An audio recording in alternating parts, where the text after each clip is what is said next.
very impactful interview because today I am honoured to be here with the one and only King Noah. What's up, guys? How are you doing today? So my flight delayed, and I was here in London for 10 hours. Flight not delayed. Well, 10-hour flight delay. A layover. A 10-hour flight layover. I didn't get to see much of the city, but so far my thoughts on it. Country. I'm so sorry. City as a London. I'm tired. Yeah, but I didn't get to see much of the country, but I've always wanted to come to London. You can ask anyone since about, I don't know, since school, and I saw it on the map. I was like, oh.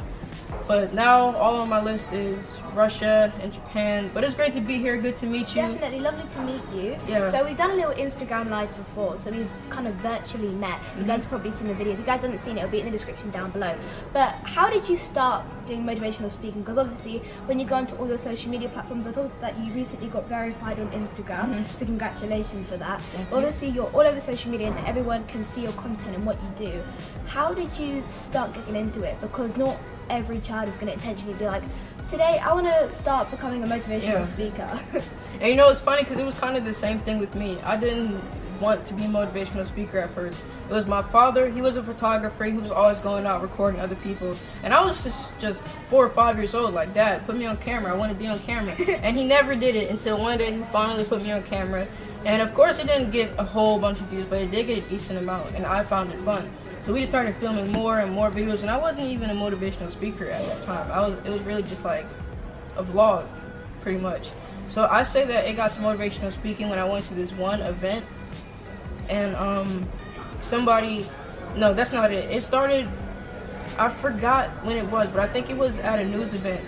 It was supposed to be like a poetry event. My father was telling me that I don't do poetry or something, and then somebody had got killed at the same event that I was at. So then I feel like that's what really kick-started my motivational speaking career, and then other stuff happened. Harry Connick, Steve Harvey, and boom. That is absolutely incredible. So obviously I know that you've been like all over live television. I've seen that you've been on Good Morning America and New York City. So all of these different things, do you ever prepare for these kind of things, or does it just come from the heart? Because obviously when you speak, it just looks like, it doesn't even look like you wrote anything about it. It just flows so naturally. It just seems so natural when we ever watch your videos. So do you ever prepare for something, like write some notes, or you just speak from your heart? It's funny because usually I would prepare at the beginning or a few days earlier, and then I would get there and get on stage, and it's just like I forget everything and just improvise, and it all just comes from the heart. So even if I do write something, I won't really remember it when I get on stage, and then I'll just straight from the heart and off of my head, motivation to the people. Well, thank you so much for being on this quick interview, but obviously there are so many words of wisdom that you give out on social media, but what is your #1 favourite piece of wisdom or words of wisdom to give to the Inspirators? So they can leave this video and be like, I'm going to go follow King now because he really inspired me. I want everyone watching this video to believe in their dreams and stay themselves. There's going to be a lot of people in the world who don't believe in your dream, or they don't see potential in your dream, but that happens with everyone.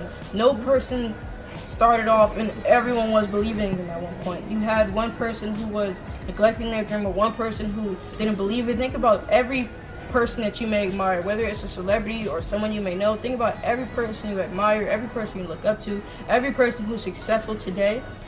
They didn't go off the words of others, of big companies or their parents or other people around them. They went off of their words, and that's what made them so successful and powerful today. Because no matter what anyone around you is telling you, you focus on you. You make sure that you do you first before you try and go and listen to somebody else.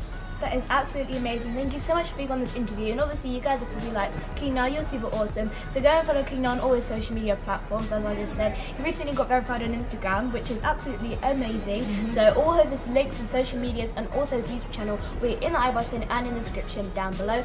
Also subscribe to my channel to see more interviews like this. But without further ado, we'll see you guys on our next video. Bye!